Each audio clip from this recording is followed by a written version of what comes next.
ఆయుధాలు వదిలేయడంపై మావోయిస్టులు కీలక ప్రకటన చేశారు. కూంబింగ్ ఆపేస్తే ఆయుధాలు వదిలేస్తామంటూ సంచలన లేఖను విడుదల చేశారు. మధ్యప్రదేశ్, ఛత్తీస్గఢ్, మహారాష్ట్ర సీఎంలకు ఈ లేఖను పంపించారు మావోయిస్టులు.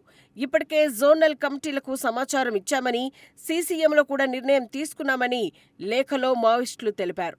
డిసెంబర్ 15 లోపు ప్రభుత్వాలు స్పందించాలని, ప్రభుత్వాలు స్పందిస్తే మార్చి 31 వరకు కాల్పుల విరమణ కొనసాగిస్తామని, లేదంటే దాడులు తీవ్రతరం చేస్తామని లేఖ ద్వారా ప్రభుత్వాలకు మావోయిస్టులు హెచ్చరికలు జారీ చేశారు.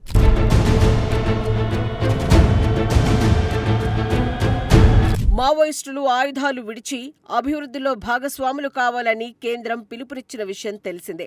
2026 మార్చి నాటికి దేశంలో నక్సలిజం పూర్తిగా అంతం చేయాలని కేంద్రం కంకణం కట్టుకుంది. ఈ క్రమంలోనే ఆపరేషన్ కగార్ పేరుతో మావోయిస్టులను ఏరిపారేస్తోంది కేంద్ర ప్రభుత్వం. ఇప్పటికే చాలా మంది మావోయిస్టులు తమ ఆయుధాలను విడిచిపెట్టి పోలీసుల ముందు లొంగిపోతున్నారు. కేంద్ర ప్రభుత్వ వార్నింగ్ను పట్టించుకోని మావోయిస్టులను మాత్రం భద్రతా దళాలు మట్టు పెడుతున్నాయి.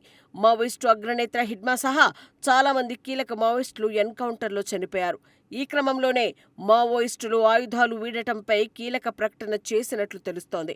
ఈ నేపథ్యంలో మహారాష్ట్ర, మధ్యప్రదేశ్, ఛత్తీస్గఢ్లకు చెందిన మావోయిస్టు కమిటీ ఈ 3 ప్రభుత్వాలకు లేఖ రాసింది. Maharashtra, Madhya Pradesh, Chhattisgarh special zonal committee అధికార ప్రతినిధి అనంత్ పేరిట ఈ బహిరంగ లేఖను రిలీజ్ చేశారు మావోయిస్టులు.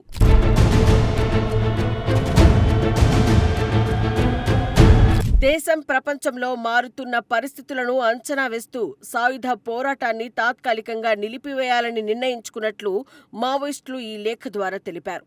తమ పార్టీ కేంద్ర కమిటీ, పోలిట్ బ్యూరో సభ్యుడు కామ్రేడ్ సోను దాదా ఇటీవల తీసుకున్న నిర్ణయాన్ని తాము సమర్థిస్తున్నామని అనంత్ లేఖలో తెలిపారు. ఎంఎంసీ స్పెషల్ జోనల్ కమిటీ సైతం తుపాకులను వదిలివేయాలని భావిస్తోందని, ప్రభుత్వ పునరావాస పథకంలో చేరాలని అనుకుంటున్నామని అనంత్ తెలిపారు. అయితే 3 రాష్ట్రాల ప్రభుత్వాలు తమకు ఫిబ్రవరి 15 వరకు సమయం ఇవ్వాలని అనంత్ రిక్వెస్ట్ చేశారు. తమ పార్టీ ప్రజాస్వామ్య కేంద్రీకరణ సూత్రాలకు కట్టుబడి ఉందని, సమిష్టి నిర్ణయానికి కొంత సమయం పడుతుందన్నారు. సహచరులను సంప్రదించి సందేశం ఇచ్చేంత వరకు సమయం ఇవ్వాలని అనంత్ లేఖ ద్వారా కోరారు.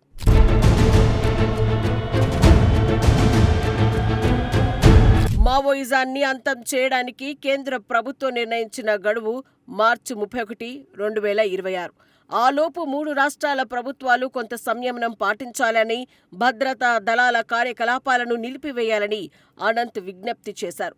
ఇంత సమయం అడిగేందుకు ఇతర ఉద్దేశాలేమీ లేవని స్పష్టం చేశారు. త్వరగా కమ్యూనికేట్ చేసేందుకు తమకు వేరే సులువైన మార్గాలు లేకపోవడం వల్లే వ్యవధిని కోరుతున్నామని చెప్పారు. పీఎల్జీఏ వారోత్సవాలను సైతం నిర్వహించబోమని, తమ అన్ని కార్యకలాపాలను నిలిపివేస్తామని హామీ ఇస్తున్నామని లేఖలో స్పష్టం చేశారు అనంత్. లేఖ అందిన తర్వాత ప్రభుత్వాల నుంచి సానుకూల స్పందన వస్తుందని భావిస్తున్నట్లు తెలిపారు. అలాగే తమ సందేశం సహచరులకు త్వరగా చేరేలా కొద్ది రోజులు రేడియోలో కూడా ప్రసారం చేయాలని అభ్యర్థించారు. సమాచారం చేరడానికి తమకు ఏకైక మార్గం ఒక్క రేడియోనేనని తెలిపారు. అలాగే ప్రజా ప్రతినిధులను, జర్నలిస్టులను కూడా త్వరలో కలిసే అవకాశం ఉందన్నారు. సహచరులను సంప్రదించిన తర్వాత లొంగిపోయే తేదీని త్వరలోనే ప్రకటిస్తామని చెప్పారు అనంత్. తమ సహచరులైన సోను దాదా, సతీష్ దాదాలకు సమాచారం చేరేలా జర్నలిస్టులు మధ్యవర్తిత్వం వహించాలని తెలిపారు.